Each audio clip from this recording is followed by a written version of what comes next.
live. Welcome back, ladies and gentlemen. I am your host, Blake Ruffino. This is Are You Serious Sports? We hope that you guys are making it a good one.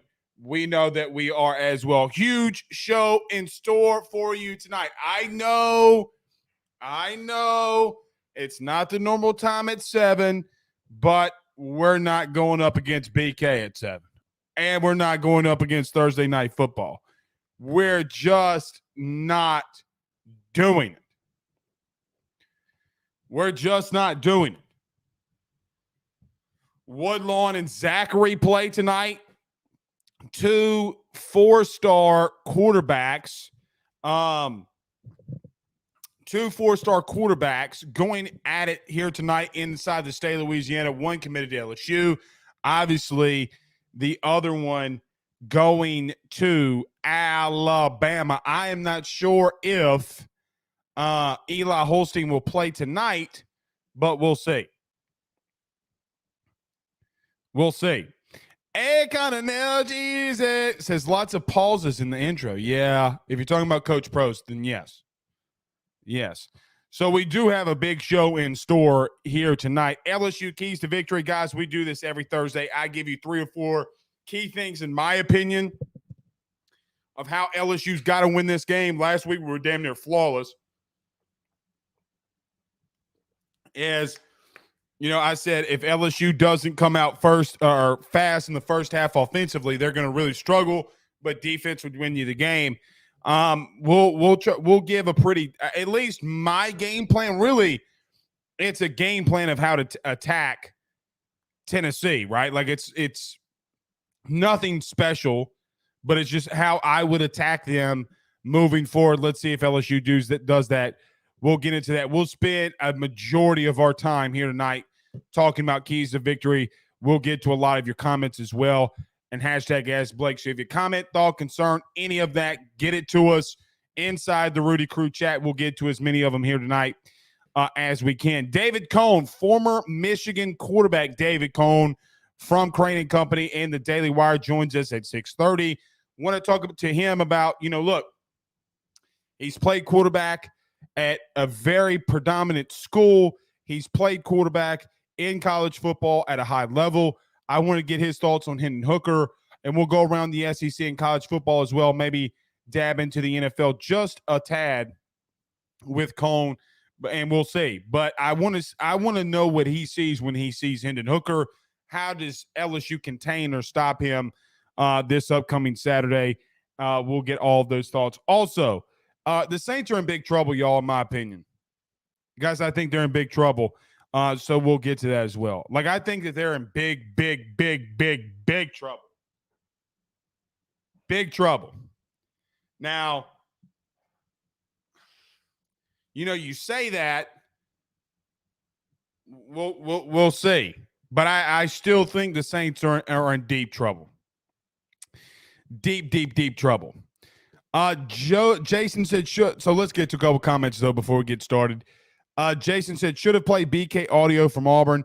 Yeah, see, here's the thing about that, Jason. They'll let national media guys play that. They won't let us. So there you go. Adam B says, dang, Blake got them long ads on YouTube now. Move over, Mr. Beast. The Ruffinos are moving in. I don't ever watch the show, so I couldn't tell you. That's got to be a YouTube thing. That's definitely not me. That's for damn sure. That is for damn sure. I'm not doing any of that. I see some people in here talking about Chris Hilton. Wayne McBride says prayers for Chris Hilton Jr. Guys, we put this on the message board, but Chris Hilton Jr., who has been frequent on this show, LSU's wide receiver, underwent surgery today on his shoulder. Some believe it could be season injury ending, but I'm not going to go that far yet. From some things that I hear, but it may be.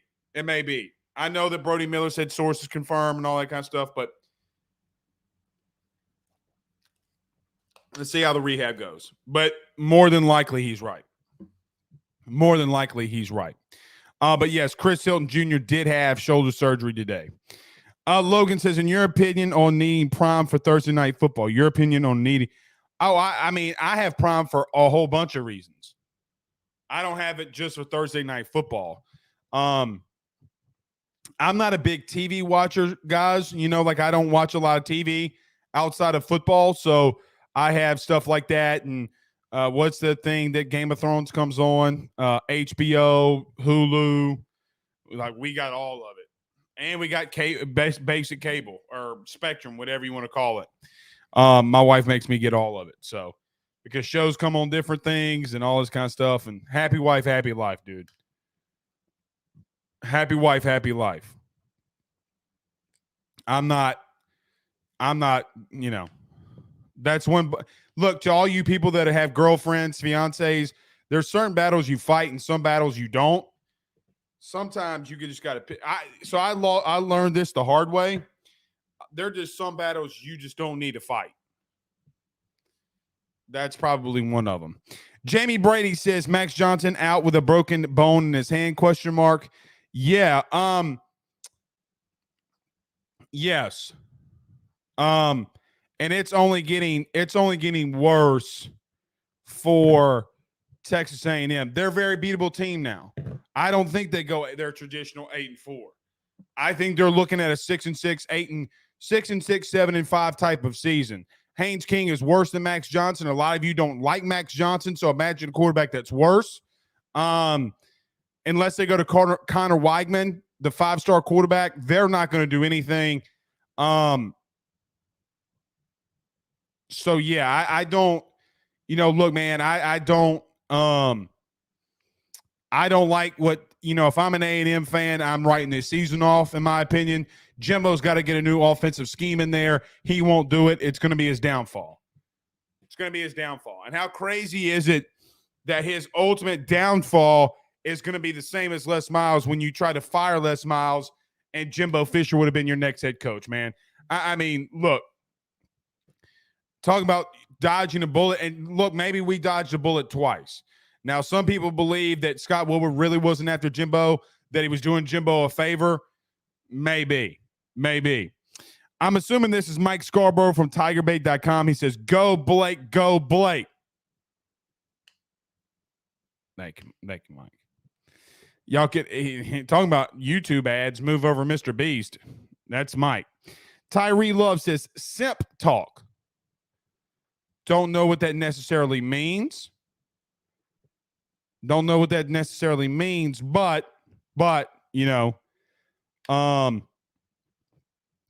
yeah, it does look like Eli Holstein's back and going to be starting tonight, per source. Just got a little text message. Blake, I'm out here in Zachary. Eli Holstein's warming up. He's getting ready to go. Okay. All right. We'll see. All right, let's do this, guys. Everybody do us a favor let's get this thing rolling. Our keys to victory. We'll spend all of our time on these keys to victory. I'll give you what I believe and why I think LSU is going to win here. But everybody do us this.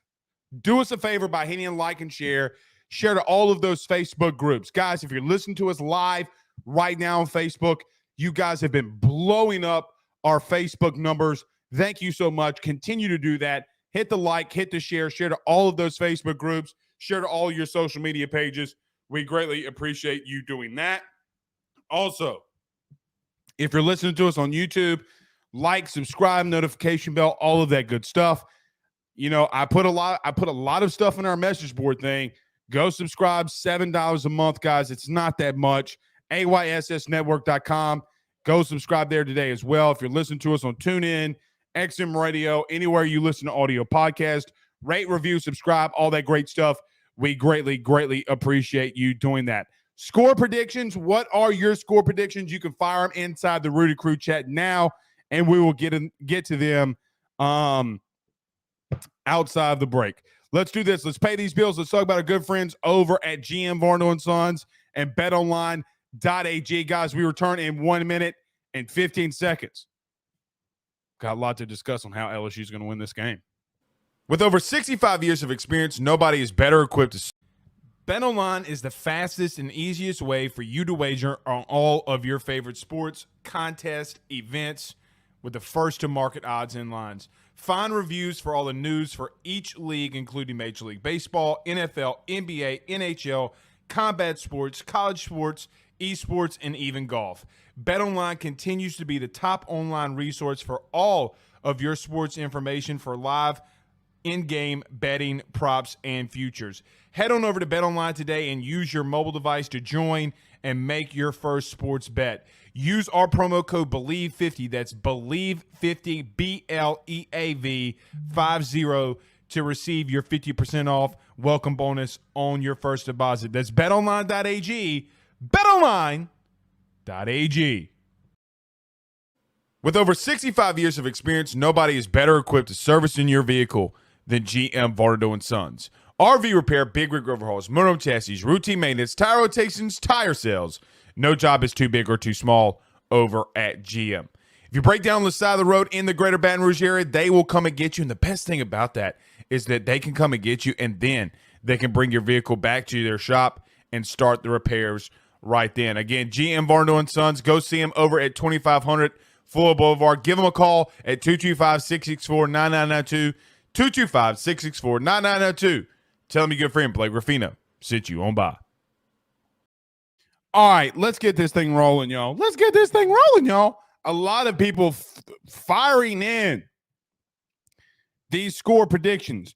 Julius on Facebook says 28-21. So does Danny Broussard. Craig Jones coming for the jugular in this piece says LSU 38, Tennessee 20. Wow.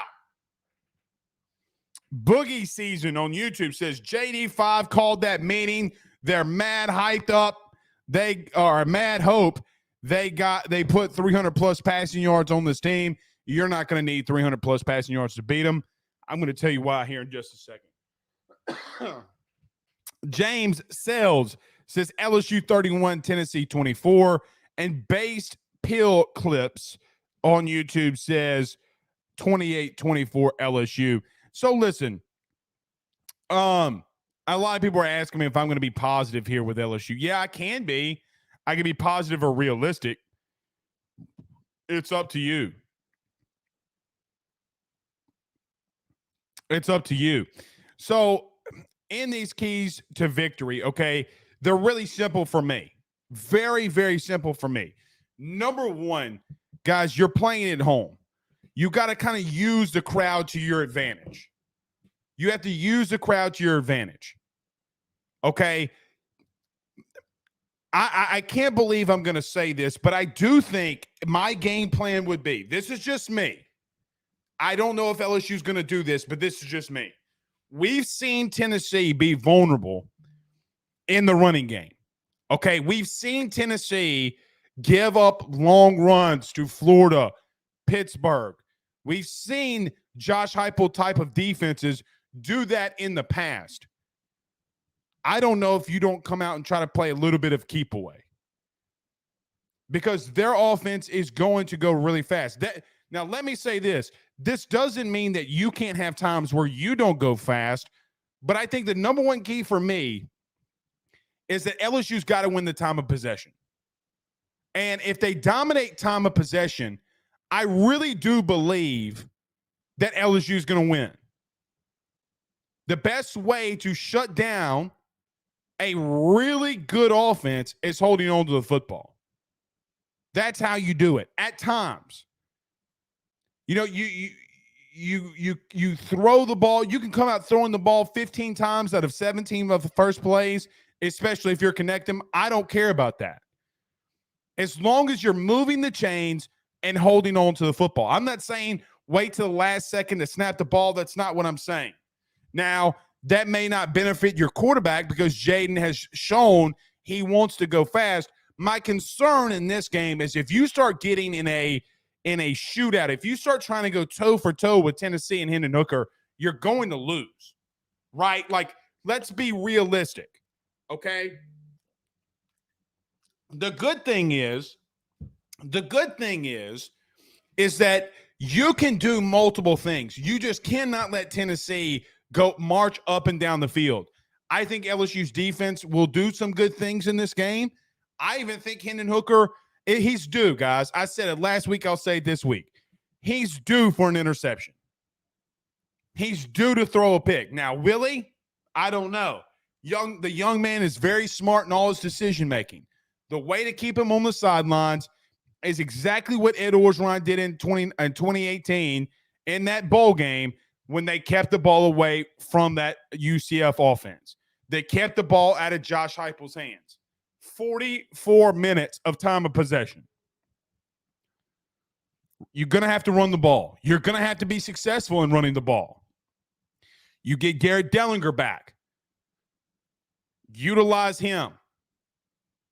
But, if I'm Brian Kelly and I understand that Jane Daniels and the wide receivers, maybe that players-only meeting worked for them, and if they're connecting and hitting on all cylinders and you feel that you can go toe-to-toe from what you've seen this week in practice, okay, fine.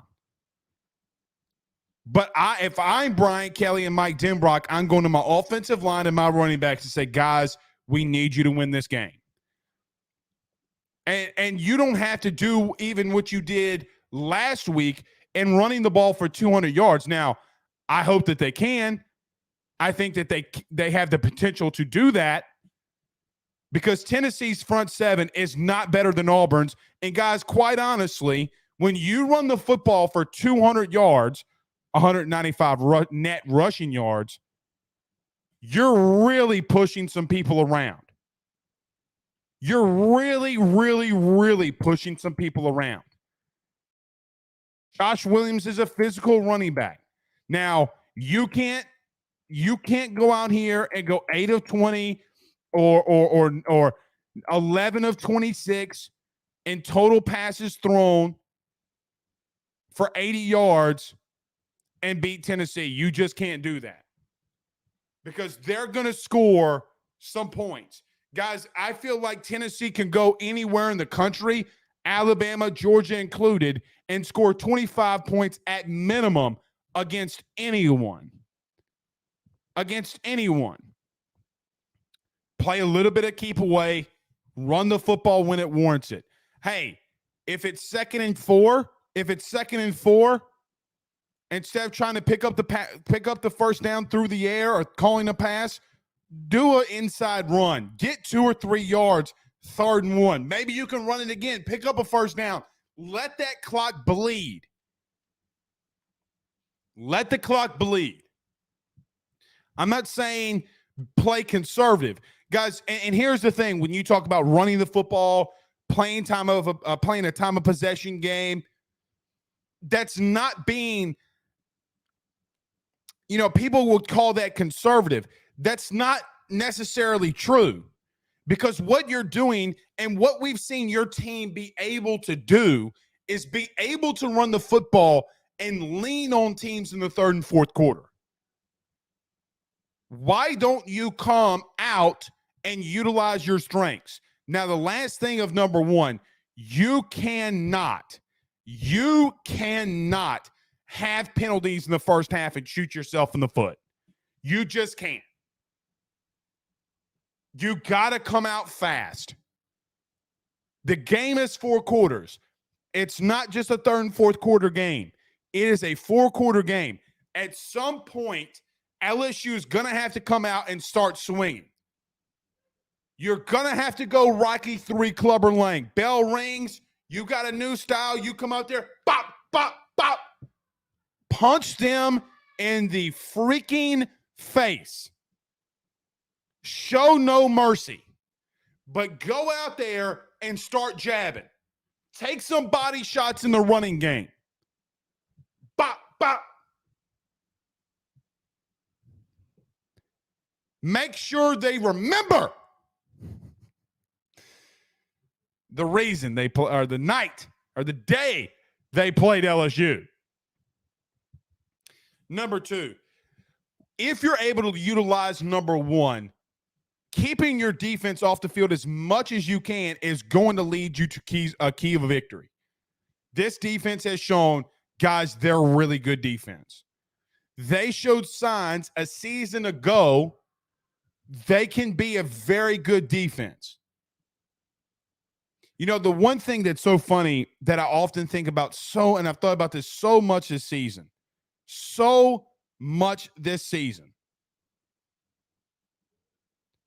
is we've damn near replaced our entire secondary and have gotten better. So far, we've gotten better in the secondary. Are there still some blown coverages? Yep. But they get it adjusted pretty quickly. Doesn't really happen again, does it? Once you've seen a blown coverage on a route that somebody runs for the opposing team, you don't really see it happen again on that same play, do you? My point being is this defense is very well coached. Jamar Cain, Robert Steeples, Kerry Cooks, Matt House, Brian Kelly knows what he's doing defensively. Look at the defensive coordinators he's brought in at Notre Dame, Cincinnati, Grand Valley, whoever it may be. But you're going to need a heroic performance from your defense to win this game. You're going to have to get after Hendon Hooker with 4 dudes. You're going to have to get after Hendon Hooker with 4 guys. Can BJ Ojulari save you again? Because I do think that you have some guys. Tillman, Tennessee's elite wide receiver, is going to be out. So now you got Brew McCoy from USC who's coming in. They like to get him the football. But you're going to have to be lights out defensively. Guys, I will tell you this. If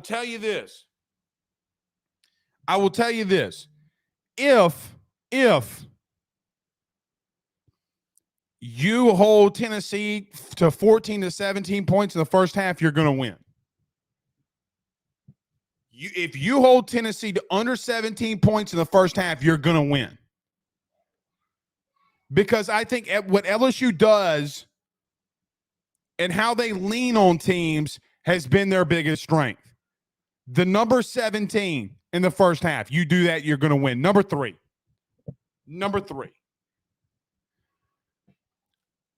You know, really and truthfully,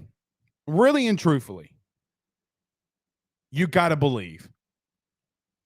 You just got to believe a little bit. The crowd's going to be into it. People are going to show up. You got to believe. You know what? This is what I don't want to hear. What I don't want to hear is like what Joe Burrow said about LSU in 2018 when they played Alabama. Oh, we know we had no chance. Joe Burrow's not wrong on a lot of things. That one in 2018 wasn't one of them. They could have beat that team. Tua threw his first pick against LSU that season. They could have won. Offensively, you didn't have the game plan ready to go. They didn't have the game plan ready to go. They won 29-0. LSU could barely move the football. Reason you lost by 29 points because you couldn't move the ball. You could have beat them. Tennessee's not Alabama. They got some really good players. They got a really good system. But if you're going to ask me who's got the better talent overall as a team, it's really not that close, guys. LSU, through recruiting, has brought in better classes than Tennessee. You pay a coach $90 million guaranteed. He has to show you why he's here. You know, Jimbo Fisher's made fun of a lot, and maybe rightfully so a little bit. Maybe rightfully so. But the truth is, I think Brian Kelly, even though he doesn't have a national title, in-game adjustments and offensive schematics are a lot better than we've seen out in Aggie land. Maybe Jimbo just needs to go smoke a fat bowl of weed and go out to the midnight train. I don't know what they call it. All I know is you got a whole bunch of white dudes wearing overalls. Scares the shit out of me. But those are your 3 keys to victory. You can do it. Number 4, I don't think, and the last one, we'll get to some of your comments, and David Cohn, former Michigan quarterback, by the way, is going to be joining us per the producers. They told me he's here, so we'll get to him. Number 4, I don't think that you stop Hendon Hooker. I don't think that you stop him. I think you got to contain him. You got to find a way to contain him. Guys, you don't always just go out there and stop really good players. The best way to contain a quarterback that's really good, and some may say elite like Hendon Hooker is, guys, you got to get pressure on him. You got to get pressure on him. That's just the bottom line. All right, let's get to a couple of these. Travis, I knew you would like this. The midnight train. Yeah, I know. It is what it is. But tell me I'm wrong. I mean, guys, we rip on Jimbo Fisher all the time. He's getting paid a lot of money for what he does. But, guys, we saw a season ago Ed Orgeron would not have won you the game against State. He wouldn't have won you the game against Auburn. I mean, that's just my full belief. Dwayne says, if we have 4 coming after Hooker, then DBs have to keep their eyes out of the backfield and do your job. Well, you have some of the best pass rush in the country, so let's see if you can get after them. Jason Brumfield says, bourbon and biscuits with an LSU win would be a perfect Saturday. Yeah, I know Big Game Boomer. We talked about this last night. Said LSU's not going to pack it out. Guys, that's just not true. Y'all know that. I know that. It's not.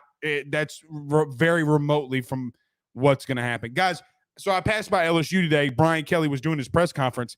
Guys, there's people out already tailgating. I saw like 14 RVs. Guys, it was Thursday at 4 o'clock. I mean, y'all know how it is when a top 10 team comes into Death Valley. Any place, like Georgia, Alabama, Auburn, Michigan, Ohio State, wherever that, these bigger programs, Texas. I mean, guys, come on. Like, let's be realistic. You mean to tell me Texas is going to pack out at 11 a.m. against Alabama, and LSU with a top 10 team coming in here is not going to pack out the Valley? Come on, bro. Dude, it's going to smell like jambalaya and Fireball is what it's going to smell like. Y'all know it, and I know it. All right. Couple more, then we're going to get to David Cohn. I know, man. Y'all chill out. Y'all chill out with the midnight train. It's not a sexual reference. Or maybe it is. I don't know what Jimbo likes. Edward O says Hooker hasn't seen a good defense yet. Well, what's interesting, we talked about that last night, man. I mean, look, LSU, we trash on Auburn a lot. Man, they have the 37th total defense in the country. Offensively with Harson's where they've struggled. So, look, we'll see. All right, let's do this, guys. Let's get to a very quick break. David Cohn from Crane & Company and the Daily Wire joins us next. We're talking a lot of Hendon Hooker. This man played quarterback in college football, man. I mean, he's 6'7", got a rocket launcher of an arm. You know how I know that? He told me so. So we're going to get to it next. David Cohn is going to be joining us. Let's talk about our good friends over at Grahamco, thegrahamco.com. Guys, we return in 45 seconds. Let's talk some football. Guys, I've got to talk to you about our good friends over at Grahamco. They are the Delta 8 company based out of the state of Florida. They're founded by college football junkies just like you and I am not sure if you're familiar with Delta 8, but you need to be. Grahamco is the absolute leader in this field, and they have phenomenal products that I just need to tell you about. First off is the Wake and Bake coffee that is absolutely spectacular. The gummies are as well, as they're the best in the market. So go to thegrahamco.com right now and use the promo code AYS25. That's thegrahamco.com, AYS25 promo code to get 25% off of your order. Jump on this fast as it is perfect for holidays, anniversaries, and everyday use. Grahamco is hemp-derived and completely legal inside of the state of Louisiana. No medical card is needed, and shipping is very discreet. You must be 21 years older to order. Again, that's thegrahamco.com. Use that promo code AYS25. David Cohn! What's up, my man? What's happening tonight? Uh-oh, you're on mute. Unmute yourself. Can you hear me now? Yes, we got you. Yeah, they just loaded me down with. So you tell me if it's not working right, all right? No, you're good. We got you now, brother. Hey, couple things. First off, thanks for having me. All right. No problem, dude. No problem. Right in here because I have three things. First of all, the rocket arm comment. I appreciate that, but there is a Twitter handle out there, Cone's Laser Rocket Arm, right now. Make sure that is not, you might be thinking that's me hitting you up with the information. It could be the Cone's Laser Rocket Arm account. Okay. So well, look, I can't confirm or deny where I get my sourcing from, Cone. Okay, and I don't want you to, sell out any sources. All right, that's first off. Second off, did my man Big Game Boomer really say LSU wasn't going to pack out the house in Baton Rouge with number 8 coming to town? Yeah. I'm gonna have to call him to the principal's office again, like I did last week, B. Well, look. So he said, "Well, you didn't do it last year against Florida," and all of LSU fans started tagging photos to him, and he's like, well, I didn't know that. And they were like, well, that's the point.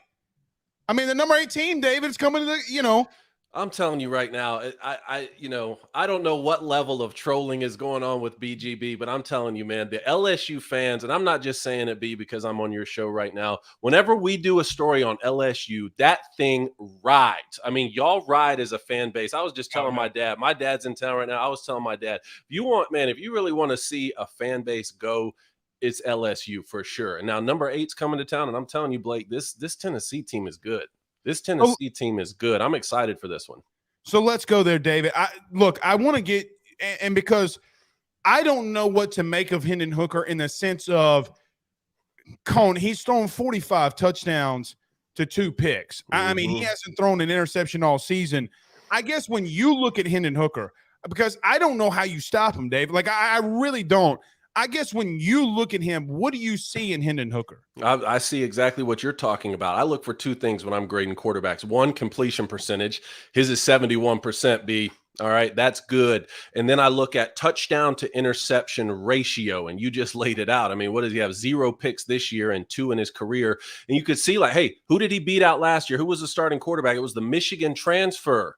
Right? Joe Milton came in, was overthrowing a lot of balls. Hendon Hooker came in. He really was moving and grooving with that offense, everything Josh Heupel wanted to do. I think Hendon Hooker is an elite quarterback. Now, at the beginning of the season, I was still in a mode where, hey, I want to see a little bit more from him. Whereas, I think Jake and especially Blaine Crane on our show, they were big believers in his right from the jump.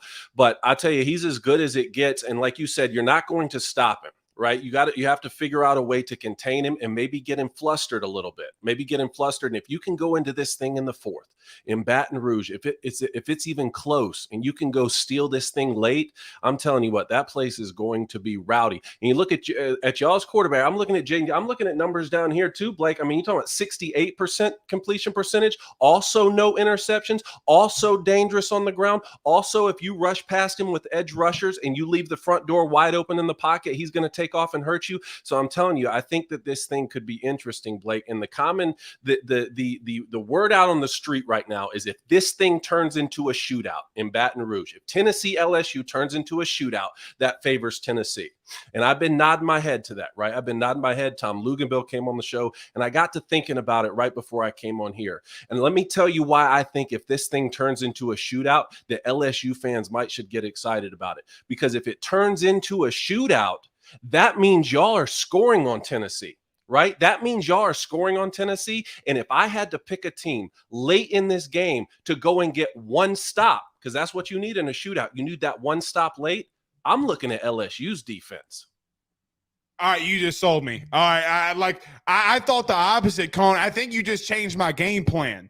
Okay, look, because I look at Orgeron, who went against UCF, obviously Josh Heupel, completely different team, but same exact scheme.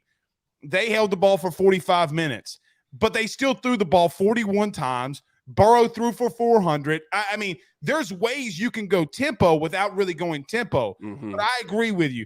I think that's really interesting, I'm Cole. not saying try and get into a shootout with them, Blake. Don't get me wrong here. You should Okay. not make that your game plan. Yes, shorten the game against them. Yes, stay in bounds on plays that you could get out of bounds. All of those things, yes. You don't want Josh Heupel's team and Hendon Hooker to have the Makes ball sense. more times than they need to. All I'm saying, if it turns into a shootout, if things go into the second half and a lot of points are being scored, right?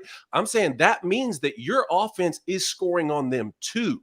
And so I wouldn't hang my head late in the game. Look, no one's going to be surprised if Tennessee were to win a game 48-45, right? They come in there and they win that Right. game. I'm just saying a shootout by definition means that you need one of the teams to stop the other at least once late in the game. And I think that's LSU's defense. So, Cone, let me ask you this. Hypothetically, on both sides of this, I'm going to ask you LSU and Tennessee. If Tennessee wins Monday morning, what's the perception around them? Obviously, they'll have Alabama the following week. We'll learn more about them then, too. But if LSU wins this game on Saturday, I guess when you turn on the camera Monday and you guys start breaking down college football, what would be your thoughts on both teams coming out of a win in the top 25 matchup? The way they win would matter, certainly, but I think automatically you're putting them in the 4, 5, 6 conversation. So what I've been saying right now is, to me, right this second, as we sit here today, and every week changes, right? We're getting information in real time because it's college football season. Every day is different. But right now, as I sit here, the first three you could put in any order, right? Georgia, Alabama, and Ohio. And this is one thing when Big Game Poomer came on this week that I didn't mind that he did. He had the Buckeyes at number one. I don't mind the Buckeyes at number one right now. I don't mind that because everyone was looking at them saying, well, you didn't blow out Notre Dame. And then after Notre Dame went and lost to Marshall, everyone said, ha ha, Ohio's not legit. Since then, all they've done has been hanging 77 on people, right? And they don't even have Jackson Smith and Jigba back. I think the Henderson kid is still banged up. And they still beat Notre Dame by 11. And since then, Alabama's gone and had to scrape out a win by 1 in Austin, and Georgia hasn't looked great the last 2 games. So to me, everyone is mortal right this second. Again, things change in real time, but those first 3 to me, you could put in any order. And then I've been saying that this week about number 4 and number 5, Michigan and Clemson to me. Obviously, I played at Michigan. I'm very intrigued for our second road game of the season. We go to Indiana. Everyone wants to talk about our non-conference schedule being weak, and it is. So if you're looking for me to come on here and duck that, I'm not going to be the person who does that. But I will say all the players can do is play the games that are scheduled, right? That's all they can do, and look efficient doing it. There's many times Michigan's had a weak non-conference schedule and they'd win a game 37-17. Well, that's different than 57-0, right? So look as efficient as you can. I thought they looked good on the road at Iowa. Let's see what they do against Indiana. And then Clemson, I was with everyone else, Blake. I was calling for a quarterback change too in Clemson. I didn't think DJ Uiagalelei could get the job done. You go on the road and win at Pitt and get in a shootout with Sam Hartman. That's a nice victory. And then NC State was my ACC winner before the season. They have not looked great. You kept the 36 or 37 game home win streak, whatever it is, alive for Clemson. So you could put them in the 4-5 order for me. Tennessee goes on the road to Baton Rouge and wins this game, Blake. I mean, I don't know how you don't start putting them in the conversation for that next tier. I mean, where would you have them? I would have them number 4, honestly, because David, at that point, they would have been in the top 25 Pitt, at the time a top 25 Florida, and then a top 25 at the time, obviously LSU. I think I could make the argument that they've had the toughest schedule in the country, barring when they played those teams, right? You went on the road for 2 of them. Okay, and you won in hostile environments. I still think Pitt is a really good team. They are. They're really physical. I would put them in the top 4 just because, Dave, I mean, you can't take away what they've done in their schedule. LSU, I still think they maybe top 8. But that's just me. I think that loss to Florida State really hurts them, because of how it looked in the first half. But we'll see. Cone, I want to ask you one more LSU Tennessee, and then I want to get around the SEC. Let's do it. Brian Kelly. Now, I know that you talked about when he was hired and you played in the Midwest, and you've seen Brian Kelly a little bit from afar. He's kind of really, I don't want to say he kind of has fit here a little bit, but Coney kind of has a little bit. What is your thoughts so far on Brian Kelly at LSU so far? Look, you're the winningest football coach in the history of Notre Dame, man. You can coach football. And I love what I think you said this to me. Matt Moscona said this to me. T-Bob A. Bear said this to me. Yeah, culture's all great and all, but you know what we're trying to do down here is we're trying to Yeah. win football games, man. Where did Saban come from? Y'all act like Saban came from up the road in Baton Rouge or something. No, like the last three coaches there have won national championships. I don't think anything is different for Brian Kelly. You heard a lot of Notre Dame fans saying, well, the problem was with him recruiting. Well, no. The problem wasn't with him recruiting. There was a problem in big games. I'm like, well, which one was it? Because if it's the recruiting, well, you're talking about a state where it's all LSU, man. It's LSU, and then the hope is that you leave there and go play for the Saints. Okay, you can put a fence Right. around that state, no doubt. And then if it's big game production, I just don't know if I really buy that. And you're talking about the Florida State loss. You came out. That's not a great loss early on, especially where Florida State's been as a program. But then, Blake, what have they gone and done? They reeled off 4 or 5 wins in a row. That loss by 1 is starting to look better and better. And now LSU is undefeated since then. I think if you're an LSU fan, with all of the problems that existed prior to Brian Kelly coming in there, you have to be ecstatic right now. And I think it was you and I were talking about on Twitter with Coach Ed Ogeron, and just how much of a dumpster fire it turned into the last few years, with stories where I was hearing when Max Johnson is coming off the field after completing a pass to a tight end, he's getting yelled at by Coach O because this is wide receiver you and you don't throw to tight ends. As a quarterback right there, I understand why he transferred now. But, you and I were talking on Twitter. I said, well, was the 2019 season worth it? After these last 2 years, because I'm telling you, Blake, that may be the greatest college football team of all time. We did our list, and I put that as number 1 because there was nothing that team couldn't do. So you got your perfect season. To get that, you've had to go through 2 seasons right now of mediocre football, which you don't last too long down in Baton Rouge to do that. And now you've got a guy who comes in, who still has serviceable years left, who said, I came here to beat Nick Saban. That's what he said, Blake. That's his goal. There's a fire underneath him. You bring that guy in with serviceable years still left as a coach, and you let him add discipline to this program. I think you have to be ecstatic right now at, what is it, a 5-1 record right now? 4-1. Yeah, 4-1 right now. 4-0 in the last 4. Correct.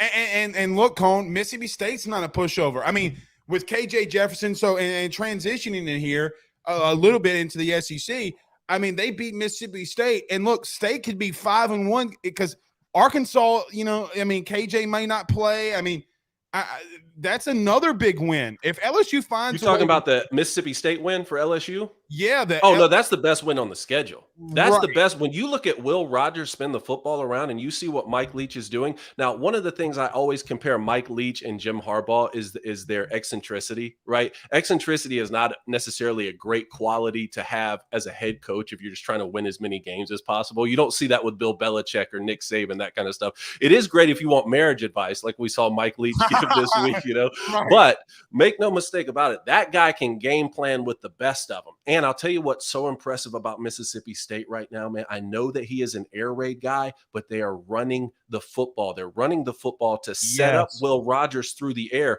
And y'all beat them, what I'm looking at, 31-16, Blake. That's the best win on the schedule. Oh, without question. Without question. And look, you couldn't play worse than you did last week against Auburn, and you found a way to win there.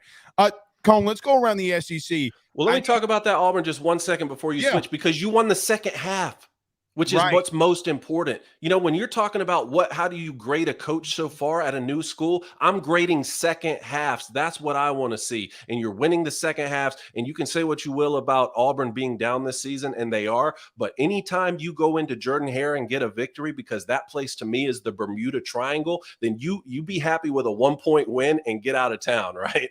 No doubt. Well, and here's the thing too. I mean, Cone, we saw LSU play the same type of way against Auburn a season ago. It was the same type of game. Orgeron was coaching for his life. We know that now. Not then we didn't know ultimately, but now we knew that. I don't know what happens to Harsin. I guess we'll see.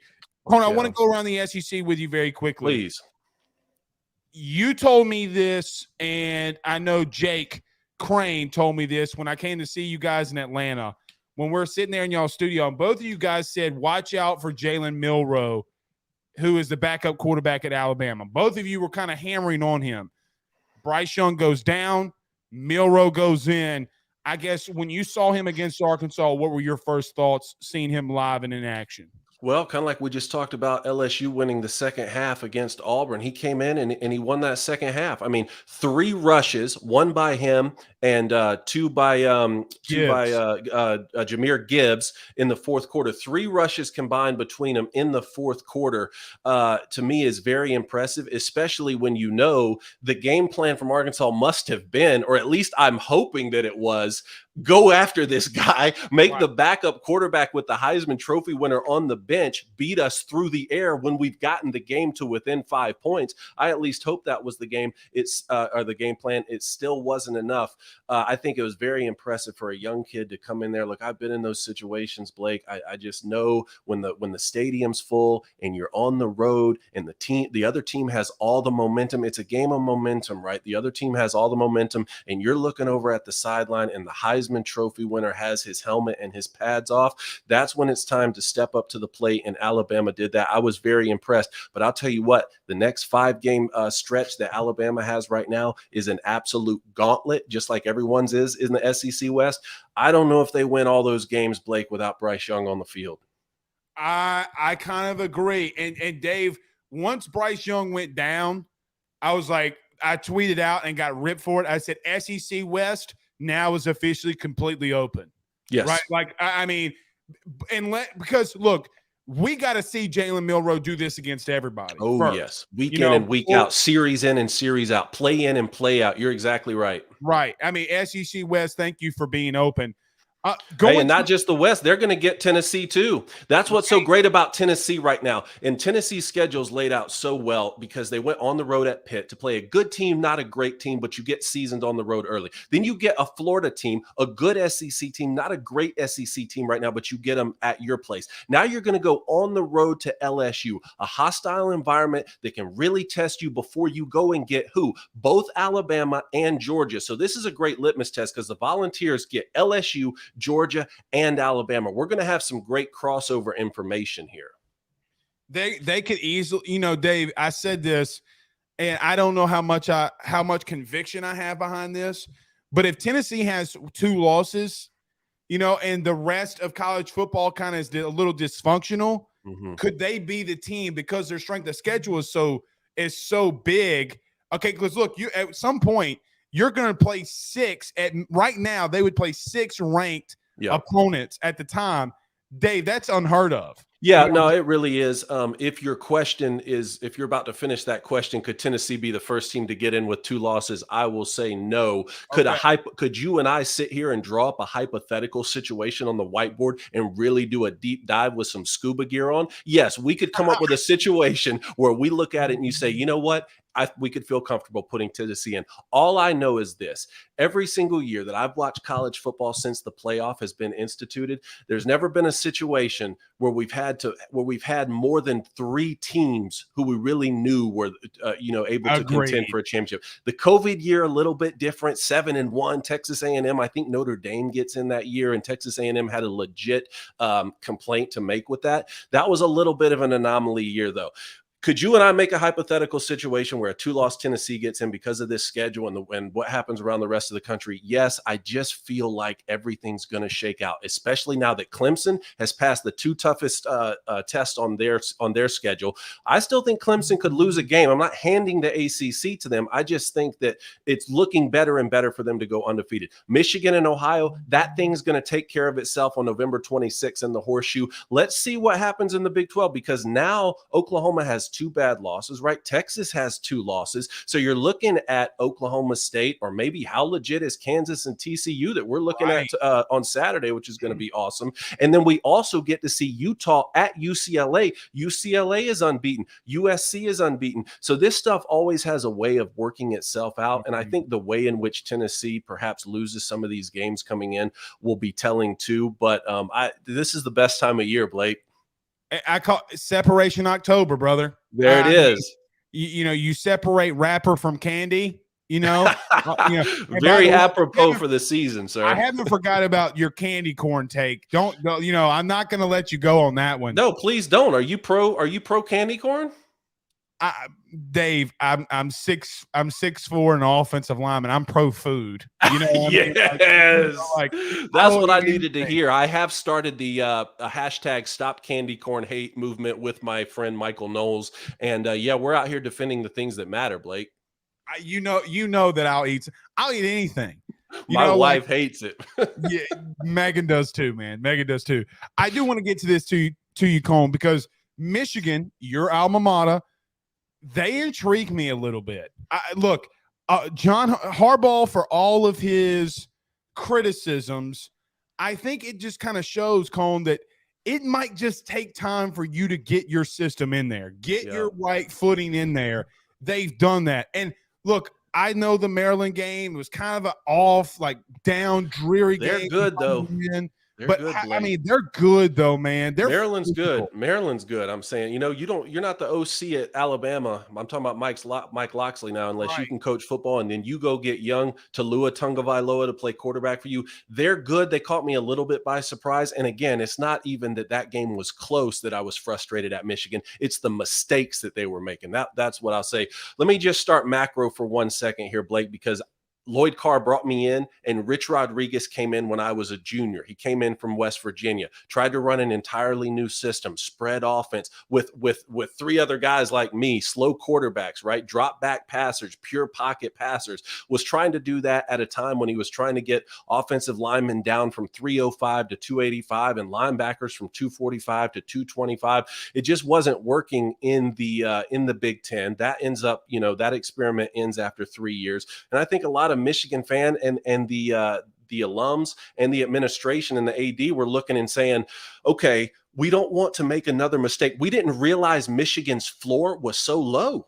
35-year bowl streak snapped when Rich Rodriguez came in. We were Michigan. We thought we were better than that. We thought we could put any product out on the field and win 7 games a year. We didn't know that the floor was 3 wins and 5 wins. Once Michigan understood that, I think they said after they got Jim Harbaugh, they got their guy, played quarterback for Bo Schembechler. You finally got him to return from the pros to coach his alma mater. Even though they were struggling year in and year out and losing to their rivals, I think a lot of people in the administration said, you know what?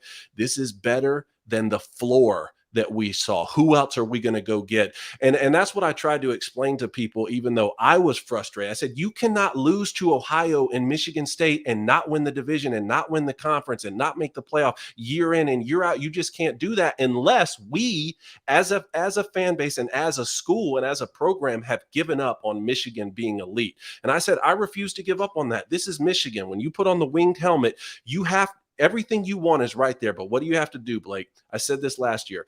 You have to go through Ohio. Everything you want goes through them, because if you don't beat them, you can't win the division. If you don't win the division, you can't win the conference. And if you don't win the conference, just like we were talking about in a playoff scenario, you can't make the playoffs. And what did Jim Harbaugh do for the first time last year? He beat his rival, and all the other dominoes fell, because that's what it takes. And so I don't know. I'm excited for this team right now. What a lot of people outside the rest of the country, I think, don't understand about Michigan football is it is a blue collar mentality. Michigan wants to run the football, to set up play action. You look at Blake Corum. I think he's every bit the back that Hassan Haskins was last year. Yeah, we lost Aiden Hutchinson and we lost Ajabo on the defensive line, but Mike Morris from Belgrade, Florida is getting after guys. We got the Ebioki kid who transferred in from Alabama, putting rushes on guys. So I'm excited about Michigan. But again, let's just see. We got Penn State at home. We're going to have Michigan State. There's a lot of big games left. I think Cone, they're getting there, which is so good to see them back there, right? Like you want to see, like college football is better when they're there, right? Like when they're and doing USC and Texas and Miami and all of them, All right, last 2 questions, very kind of quick rapid fire. I know you got a wife and your dad's here, so I'll get you out of here. Oh, no problem, man. They're listening. Number one, if you had to start a NFL franchise today, what quarterback does David Cone pick? And then number 2, tell me why stickers on helmets don't matter. Okay. Well, let's start with the first one. Who am I picking right now to start a franchise? I mean, Yeah. it looks like Tom Brady's going to play forever. And if he is, in fact, getting a divorce, I'll tell you what, I want that guy on my team. But if I'm starting a franchise right this second, I would probably flip a coin between Patrick Mahomes and between Josh Allen. I think that Patrick Mahomes can do things with a football that I have just never even seen. Like, it is truly unbelievable. Has been, hasn't had quite the success the last 2 years here. I want to make sure that complacency hasn't creeped in, right? It's one thing to be so athletically gifted. It's another thing to be 6'5" and run a 5'1" 40 like Tom Brady does and play till you're 45 because you've got that dog in you, because you're part Michael Jordan and Tiger Woods or something. Like, that's unbelievable. I still want to see that Patrick Mahomes has that in him after winning a Super Bowl and an MVP. I think that we're going to see a lot. That offense isn't quite the same without Tyreek Hill, but they bring in Juju Smith-Schuster. They bring in your boy who's on my fantasy team, Clyde Edwards-Helaire, has been balling for me, and I'm playing Jake Crane in fantasy this week. So I hope that continues. Oh, the loser of it, the loser of our match has to wear a straight jacket on the show. So I'm not trying to lose, Blake. Okay. But I'll tell you what, the other side of that coin to me is Josh Allen. And I know that he was a little bit more of a risk coming out of college, kind of how we talked about Justin Herbert, or how we're talking right now about maybe a Will Levis type. But Josh Allen has really come into his own. And when I look at him, we're talking about going through the front door of the pocket and getting yards right. This guy's doing that, but then stiff arming linebackers, Blake, and he can throw the ball on a rope. I think when you saw even the frustrations they had late in the Miami game, not being able to line up and clock it, when I saw his mentality and how upsetting it was to not be efficient in a game-winning situation on the road, I said, man, I think this guy is going to be around for a long time. MVP type guy, Super Bowl winner type guy, maybe bring one of those trophies back to Buffalo. That's who I think, man. Who would you have? Joe Burrow. Yeah, no, we were talking about Joe Burrow too. Maybe the reason, but if you had asked me preseason, I probably would have thrown Joe Burrow into that. I'm a little bit disappointed in the way the Bengals has started off, Blake. I know his offensive line isn't great. but I want to see a little bit more of what Aaron Rodgers is able to do when he doesn't have a great offensive line. Get the ball out quicker to your playmakers behind the line of scrimmage. He's not all to blame for that, but I'll tell you, the other two guys I was talking about their ceilings, I think Joe Burrow has that ceiling too. So, Cone, I gotta admit this. My two, really and truthfully, I'm an Aaron Rodgers apologist, like on the field. If we're just strictly talking like on the field, just what he does, man. I mean, it's just insane. Most accurate passer in the history of football. He's the best thrower of the football I've ever seen. Most accurate passer I've ever seen. I'll get behind you on that. I wish he would put the shenanigans off the field aside, man. Agreed. That's the only thing. Like, if I just had him on the field, I'm there. Yep. Number two, and to kind of a guy that I think is trending for me just a little bit, man, Cone, I don't know how to really put my thumb on it necessarily, but Lamar Jackson, when you're I knew where you were going, man. I knew it. Because, Cone, he's not only throwing for 300 yards, he's running for an extra 100. And, yeah. Man. Blake, I've gone from well, I mean, I think I wasn't the only one who said I don't think he'll be a fantastic NFL quarterback. I don't think that look, anybody who knows anything about the National Football League understands that you can't just run your way to being a great quarterback. I've gone from, even after he won the MVP, even after he's had success, I've gone from, I don't think Baltimore should make him the highest paid quarterback in the league. Yeah, he's really, really good. Pay him a bunch of money, but don't make him the highest paid quarterback in the league. I've gone from that to, well, I don't know. He's staying healthy. And, and now I'm all the way on the side of, man, almost just pay this guy what he wants, because he's, like you said, he's winning from the pocket. He is winning from the pocket. And that's the thing about mobility at the quarterback position. If you're just going to try and be a dual threat guy like a Cam Newton type, you're going to take so many hits that there is just a ceiling on your NFL career. And that's the long and short of it. I don't care if you're Superman, and Cam was the closest thing to it. But with Lamar Jackson and with some of these other guys, even like a Kyler Murray, they're using their mobility to extend plays so that they can then still throw the football. And that used to be something when you watched a Dan Marino who was slow but great in the pocket, or Peyton Manning and Tom Brady who are slow but great in the pocket. They were extending plays because they were able to step up and slide and shuffle. These other guys are doing that, but then also, I mean, Kyler Murray had a play the other day. What did he run? 85 yards in the backfield before he threw the pass against the Raiders and tied up the game. That's what's really impressing me about Lamar Jackson. He's every bit as good as advertised. I say he's the Aaron Judge of pro football right now, because he's in a contract year. He's breaking records. Now let's see what both of those go and do now that it's when it gets playoff time, you know? Well, look, as a Yankee fan, if they don't pair Aaron Judge, I swear to God, we're rioting. Man, you're a Yankees fan too. Matt Moscona is a Yankees fan. There's some LSU Yankees connection over there. Well, I can't. Well, go ahead. You know, there's a lot of Italianos down here in Louisiana. All right, fair enough. But you know, I'm riding with the Bravos, man. I'm riding with the Braves. But don't worry, Blaine Crane will show you some love on the Yankees. But let me get to the more pressing issue here, Blake, which is why stickers don't count on helmets. All right, this started because I had no idea that the two gentlemen I host Crane and Company with, who I thought were sports experts, I had no idea they were going to put the Ohio Buckeyes helmet at number 1 on the greatest football helmets of all time.